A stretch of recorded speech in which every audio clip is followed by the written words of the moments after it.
get stuck on one team. And let's talk about Cam Your Thomas. mic's a little It is strong. real. It's not fake. And to be exact, 45 points last night.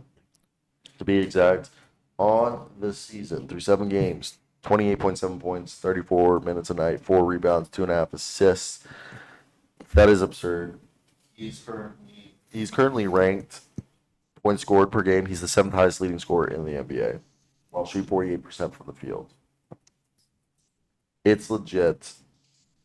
And he's playing defense, which is crazy. And Ben passing Simmons the ball. better. 2.5 assists in a steal night. Which, like, again, let me pull up his defensive Nothing. rating, which would be a better indicative of what his defensive stat is. But right now, his defensive rating is. What? It's just not pop. You want to pop up?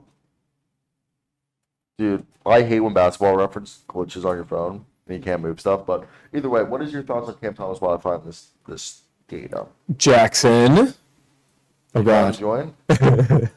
He was. He's gone. He's dominating. I mean, he's dominating in the mid-range. He's getting his spots. I mean, the ball was just finding him last night. Like, he was hitting buckets, and then he'd go, like, crash the boards, and it would just fall into his lap. So when you're hot, you're hot. And he has, I think he has, the 4th highest usage in the league right now. Or, at least among guards, his usage is top 5. So Yeah, I'm trying to pull up. Brooklyn is leaning into it, and he's delivering. They are leaning into it. So right now, he's shooting 58%. His usage rate is at almost 32%. That's Crazy. That's crazy usage. damn. All right, yeah. And can you pull up his defensive rating? No, because that's just a team stat. Yeah, but what's the team step in with him on the defense? The public loves defensive ratings. Cam Thomas. Brooklyn ranks in the 24th percentile of points allowed per 100 possessions with Cam Thomas on the court. They are -7. 117.9 right now. Cam Thomas is still Trae Young level defense. You know, that was painful. Trae Young is 119 career defense rating. It's absurd. Jeez.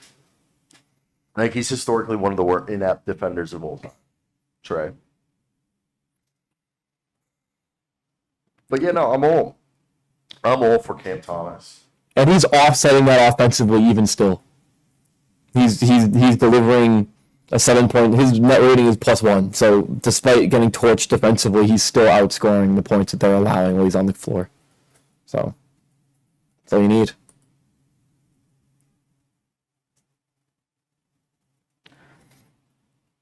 I'm so confused that And they're playing without Clax. Like, if you had Cam Thomas out there getting buckets and Clax protecting the rim, his numbers would look way better, I feel like.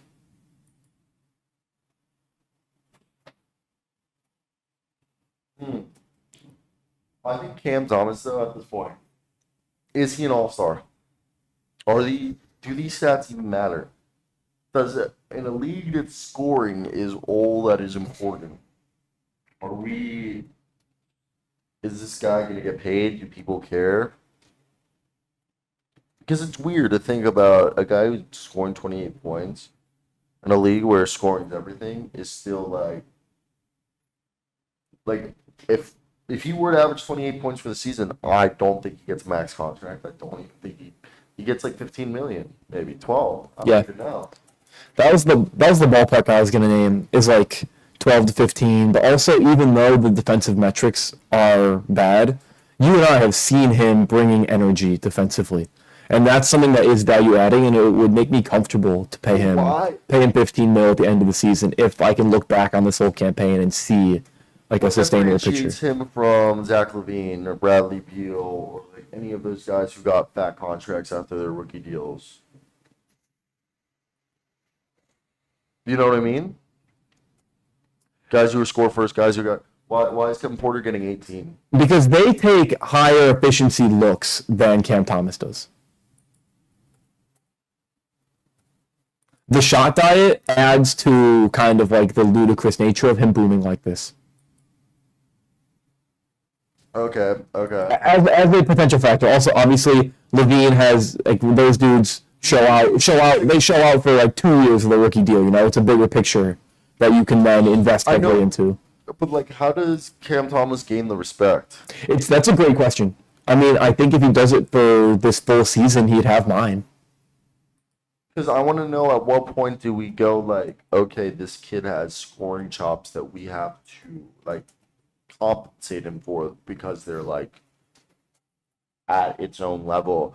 And the reason why I bring up Zach LaVine and whoever else is making like 30 million plus for being, bad defender but offensive players, it's just what's the difference between Cam Thomas and these 40 million guys who also don't play. That's what I think. And Yeah. I guess I want to see. Well, I think there's the perception, and after a season of Cam Thomas, as I just iterated, that would make me believe more.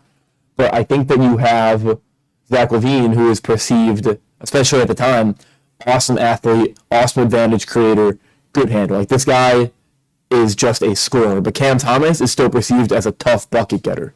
And that is, like, less highly paid. Because at the end of the day, they're tough buckets. That makes sense. It's a great way to put it. That's a great way to put it. And that's why I think people just see him like, oh, you're an overglorified six man. But, like, the body control that he has is amazing. And it's really been, like, in mainstream media appreciation recently. But, like, if he does it for a full season, he's going to command a lot of respect from me. No, I agree. He's just only going to pay him to be a six man or their starter. All right.